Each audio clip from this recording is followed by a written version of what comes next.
तो दोस्तों आज हम स्टार्ट करेंगे मैथ्स पेडागोजी के कुछ इंपॉर्टेंट क्वेश्चंस, है ना। तो अगर आप चैनल को फर्स्ट टाइम विजिट कर रहे हैं तो चैनल को सब्सक्राइब कर लें, जिससे आपको आने वाली वीडियोस भी मिल सकें। और अगर वीडियो अच्छा लगता है वीडियो को लाइक कर दें, अपने दोस्तों के साथ शेयर कर दें, जिससे उन तक भी ये क्वेश्चन जो है वो पहुंच सकें। अगर आपको ये पीडीएफ चाहिए तो आप टेलीग्राम चैनल को ज़रूर ज्वाइन करें, जिससे आपको ये पीडीएफ मिल जाए। तो स्टार्ट करते हैं हम क्वेश्चन नंबर 16 से। इसके पहले के क्वेश्चन हम इसके पहले की वीडियो में करा चुके हैं, तो अगर आपने नहीं देखे हैं तो आप प्लेलिस्ट में जाकर उनको जरूर देखें।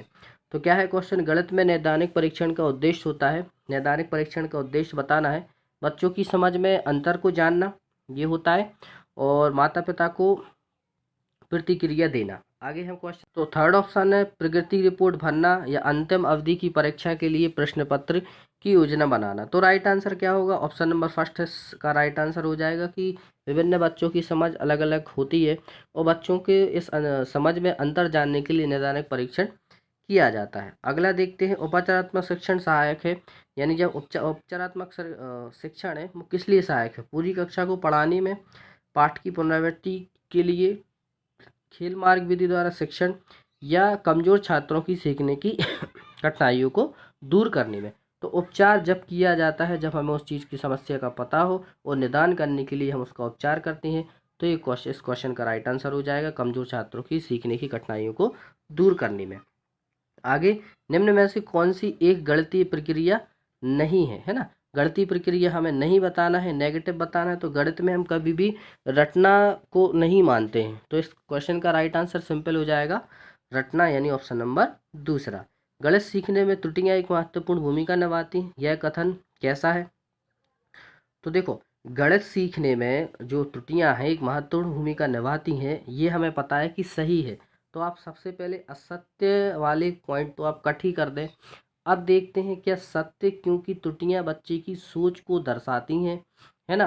क्योंकि त्रुटियां प्राप्त अंकों के बारे में प्रतिक्रिया प्रदान करती हैं। तो इन दोनों में से कोई एक आंसर होगा, तो वो होगा ऑप्शन नंबर सेकंड। क्योंकि ये कथन सत्य है, क्योंकि त्रुटियां जो हैं वो बच्चों की सोच को दर्शाती हैं कि बच्चे किस सोच को लेकर इस क्वेश्चन को हल कर रहे हैं। आगे क्वेश्चन नंबर 20 हम देखते हैं क्या लिखा है। आकार पढ़ाते समय एक शिक्षिका ऐतिहासिक स्थानों की यात्रा की योजना बना सकता है, क्योंकि अवकाश समय प्रदान करने की आवश्यकता है, क्योंकि अधिकांश पाठ्यक्रम समय पर पूरा हो चुका है। ऐसा नहीं है, तो ये तो होगा नहीं, ठीक है। अधिकांश, ये रहा पूरा क्वेश्चन, आप अच्छे से देख लें। दूसरा क्या है, यह संचार कौशल में सुधार करने का एक अवसर होगा।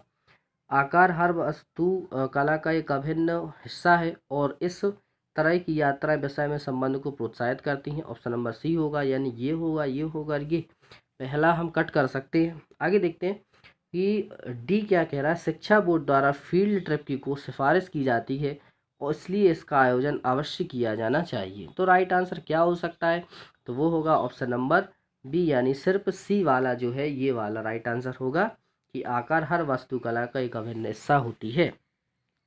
आगे क्वेश्चन नंबर हमें देखना है 21। क्या लिखा है, आपकी कक्षा में कुछ विद्यार्थी लगातार गणित की परीक्षाओं और परीक्षणों में अच्छा प्रदर्शन नहीं कर पा रहे। एक शिक्षक के रूप में आप उनको उच्च उपलब्धि वाले बच्चों के साथ बैठा देंगे? ऐसा बिल्कुल भी नहीं है। अच्छा ना करने के परिणाम को समझाएंगे? ऐसा भी नहीं है। तो अब हमें देखना है नेक्स्ट, ऑप्शन थर्ड कहाँ पे है, यहाँ से होगा ये वाला, ठीक है। तो सीधा सिंपल आपको आंसर दिखाई दे गया है, तो हम वही देख लेते हैं कि कारणों का हम पहले निदान करेंगे कि उसमें कारण क्या रहे, उसके बाद हम उसका उपचार के लिए कदम उठाएंगे। तो ये इस क्वेश्चन का राइट आंसर हो जाएगा। आगे देखते हैं, गणित के समावेशी कक्ष में दृष्टिबाधित शिक्षार्थियों की आवश्यकताओं को संबोधित करने के लिए आपकी क्या नीति होगी। तो हमें पॉजिटिव आंसर बताना है, सिंपल सी बात है। तो नेगेटिव आंसर को हम कट करते हुए आगे बढ़ते चलेंगे। तो पहले ऑप्शन हम देख लेते हैं क्या लिखे। गणित में उच्च अंक प्राप्त करने के लिए बाल करने वालों के साथ उनको उनके जोड़े बना देंगे? तो ऐसा नहीं है। उनके लिए वैकल्पिक अध्यापन, अधिगम और आकलन पद्धति की अभिकल्पना करेंगे। आगे, शिक्षार्थियों को विशेष शिक्षक के पास भेजेंगे? ऐसा नहीं है। गणित के बदले कोई और दूसरा विषय दे देंगे? बिल्कुल नहीं। तो ये तीनों कट गए। तो राइट आंसर क्या हो सकता है, ऑप्शन नंबर दूसरा क्या हो सकता है, बिल्कुल। तो राइट आंसर जो है वो ऑप्शन नंबर सेकंड हमारा हो जाएगा। आगे, गणित में शिक्षार्थियों की रुचि और अभिवृद्धि को परखने के लिए निम्न में से कौन सी संकल्पना मूल्यांकन नीतियाँ प्रयुक्त हो सकती हैं, इसमें भी हमें पॉजिटिव ही बताना है। ठीक है, तो पहले क्या है, पोर्टफोलियो परियोजना, कागज पेंसिल परीक्षा। पोर्टफोलियो आपको पता है फीडबैक होता है एक प्रकार का। मौखिक परीक्षा, कागज पेंसिल परीक्षा है, कक्षा की सहभागिता। जांच पोर्टफोलियो कागज पेंसिल परीक्षा या जांच पोर्टफोलियो परियोजना या कक्षा की सहभागिता। तो इसमें से राइट आंसर क्या हो जाएगा हम ये बताना, तो वो होगा ऑप्शन नंबर सेकंड, कि पहले हम लेंगे मौखिक परीक्षा, फिर कागज पेंसिल परीक्षा, फिर उसके बाद कक्षा की सहभागिता। ये हो जाएगा हमारा राइट आंसर। वीडियो पसंद आ रहा हो, क्वेश्चन आपको लेवल के लग रहे हैं, तो वीडियो को शेयर कर सकते हैं और लाइक जरूर करें। देखते हैं नेक्स्ट आगे क्वेश्चन क्या लिखा है। कक्षा 7वीं की गणित यानी कक्षा 7 की गणित की शिक्षिका नीता गणित की कक्ष में सर्वेक्षण पर आधारित बहुत सारी परियोजना यानी प्रोजेक्ट देती है। इस क्रियाकलाप का उद्देश्य है, पहला क्या है कि समस्या सुलझाने के कौशल को प्रोत्साहित करना, बिल्कुल ये हो सकता है। प्राथमिक आंकड़ों को एकत्रित करने का अवसर देना, ये भी हो सकता है। कक्षी एक रास्ता को भंग करना, ये नेगेटिव है तो ये कट हो जाएगा। वैकल्पिक आकलन के लिए इसका उपयोग करना।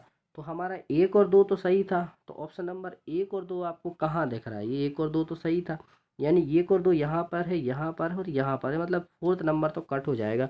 अब चौथा में प्रॉब्लम है, तो 1 और 2 में देखो तीसरा कट हो गया तो ये भी कट हो जाएगा। अब बचा फोर्थ, तो क्या वैकल्पिक आकलन के लिए इसका उपयोग हम कर सकते हैं। तो आंसर हमारा जो है वो ऑप्शन नंबर पहला हो जाएगा, 1, 2 और 4। इस प्रकार से आप आंसर को हटा के भी सही लगा सकते हैं। आगे क्वेश्चन नंबर 25 को हम देखते हैं।